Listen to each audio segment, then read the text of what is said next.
మనవడికి సంతోషమైన వార్త వినేసాను, ఐఐటి వచ్చేసింది, వాడి కౌన్సిలింగ్ కూడా వచ్చేసింది అనేటప్పటికి నాకు బాబా ఎక్కడికి వెళ్ళలేదు, ఇక్కడే ఉన్నారు అని కూడా నేను అనుకుంటున్నాను. ఇల్లంతా కాలిపోతుంది, ఫ్యాన్లు ముద్ద కరిగిపోయి ముద్దలు కిందకి పడిపోతున్నాయి.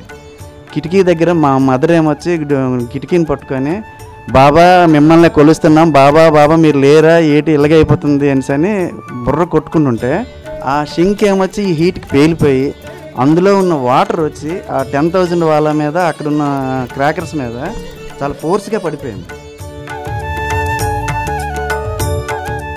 అందరూ కూడా నువ్వు చచ్చిపోతావు, కిడ్నీలు కూడా నీకు ఎఫెక్ట్ వచ్చేసినాయి, నీకు బతికించు తండ్రి, చంపేసినా నువ్వే, బతికించినా నువ్వే, ఏం చేసినా నువ్వే, నీ పాదాలు నేను వదలను ఎప్పుడు.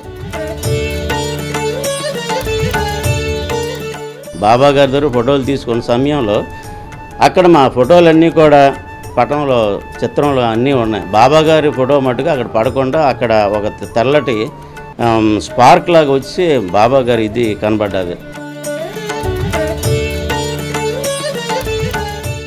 సాయి టీవీ చూసిన కాడి నుంచి మళ్ళీ బాబావారి మీద భక్తి పెరిగిందండి.